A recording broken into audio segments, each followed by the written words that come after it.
So, you've been assigned to participate in a HAZOP, LOPA, or other process hazard analysis study.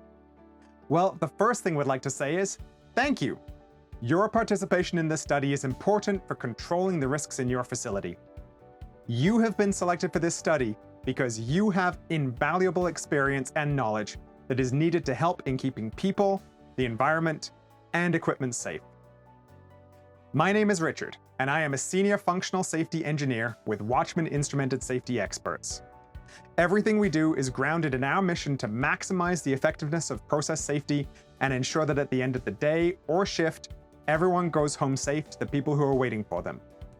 We have thousands of hours of expertise in process safety management, including facilitation of PHA studies such as HAZOP and LOPA, development of safety instrumented systems and SIL, alarm management, and fire and gas systems engineering. So what is a process hazard analysis?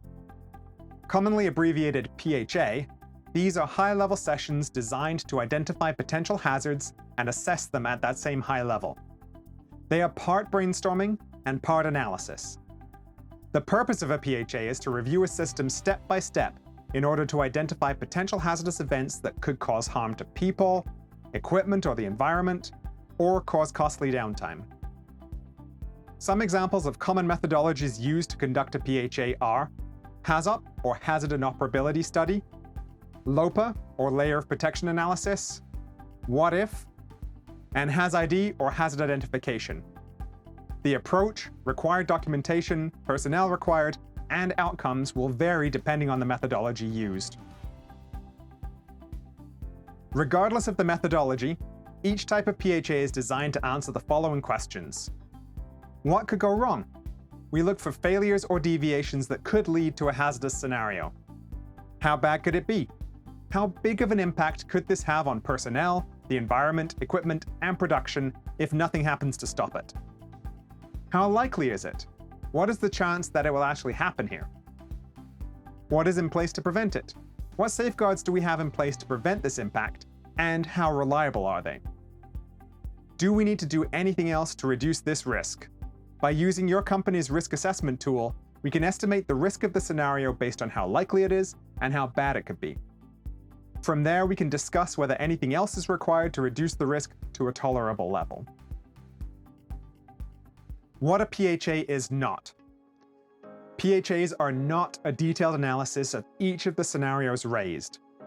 Most PHAs will use an order of magnitude approach when assessing the likelihood and severity of a scenario. This means that there are only a few categories to choose from that each cover a wide range of values. This avoids the team from having to spend too long debating those small details and focuses on the big picture. PHAs are not design reviews. The design should have been reviewed by a multidisciplinary team prior to the PHA. If small changes to the design are needed, they can be incorporated into the session, but large, disruptive changes may require postponing and rescheduling the session. PHAs are not an opportunity to correct out-of-date or incorrect documentation. The documentation must be accurate and up-to-date. If there are errors in that documentation, the team may be making decisions based on flawed information, which can lead to flawed conclusions and potentially undiscovered risk. In some extreme cases, we may be required to halt the session until a time that the drawings can be updated. PHAs are not an opportunity to resolve big, outstanding issues. If there is anything identified in the meeting that cannot be resolved quickly, an action item will be made, and it can be further addressed later. Who is required to participate in a PHA? Since you're watching this, you've been designated as an important member of the PHA team. Each PHA team consists of multiple individuals with different roles and experience. Team makeup will change depending on the methodology used and the system under review, but generally includes at the very least operations, process, instrumentation and controls, and additional roles as required. The participants that are required to be part of the study are called the quorum, and the study cannot proceed without the quorum being present. If you are part of the quorum, please make every effort to be available for the full session. Otherwise, the study may be slowed down or even postponed. Note that in some cases, one role that is part of the quorum may be shared by more than one person, and there will often be roles that are required on an as-needed basis in addition to that core group. What documentation is required for a PHA? The documentation that must be ready and available for a PHA depends on the methodology used, the system under review, and the operating company's standards and procedures. However, the following is a general guideline.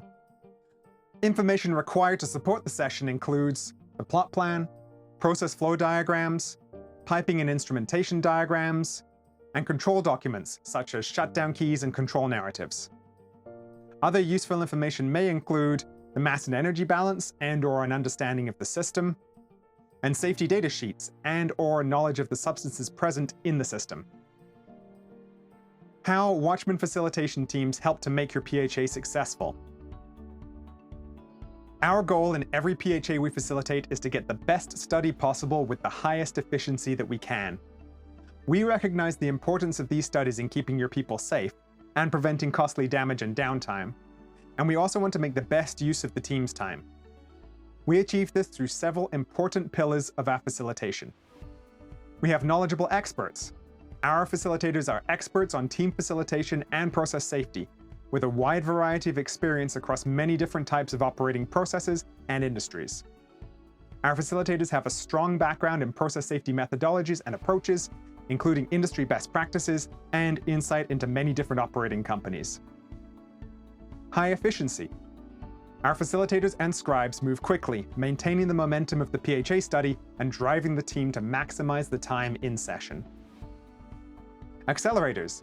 We have developed accelerators and methods to maximize the efficiency of recording the data, so the team's time is spent discussing and analyzing instead of waiting for the facilitator or scribe to input data into the worksheet.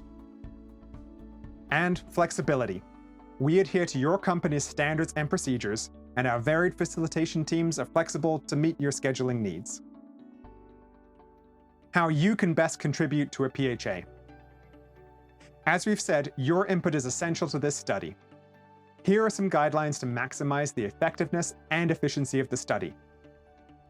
First of all, please actively participate. Our facilitation teams are there to help everyone participate, but we require your help by staying engaged in the discussion and avoiding distractions such as emails and competing meetings. If you need extra time to respond to emails, or if an emergency situation comes up during the study, talk to us and we'll figure something out. Share your knowledge. You have information and experience that the rest of the team does not have, and you are required to share relevant information with the rest of the team to ensure hazards do not get overlooked or incorrectly analyzed. Respect other team members' points of view. Each of the other team members has their own background and experience, and part of the PHA process includes bringing all these disparate viewpoints together and reaching a group consensus. To achieve this, team members need to listen to others' perspectives and respectfully discuss any ideas as a group. Maintain a sense of vulnerability. Countless explosions, toxic leaks, and catastrophic damage events have happened at facilities where people thought, well, that can't happen here. Please share your thoughts on the credibility or likelihood of a scenario, but also keep an open mind to what types of hazardous events might occur at your facility or in your design. By following these guidelines, you'll help everyone in the team to have the best outcome and maximum efficiency of the PHA session. As you can imagine, there is a lot more to a PHA than what we're able to cover in this video. What we've covered will help you survive a PHA, but if you really want to thrive, then please consider taking one of our training courses on PHA participation or facilitation. Thank you, and have a safe day. Thank you for your participation in this session and helping to protect equipment, the environment, and above all, people. If you have any questions, please reach out to your Watchmen representative or visit our website at watchmanisc.com. We're looking forward to working with you soon.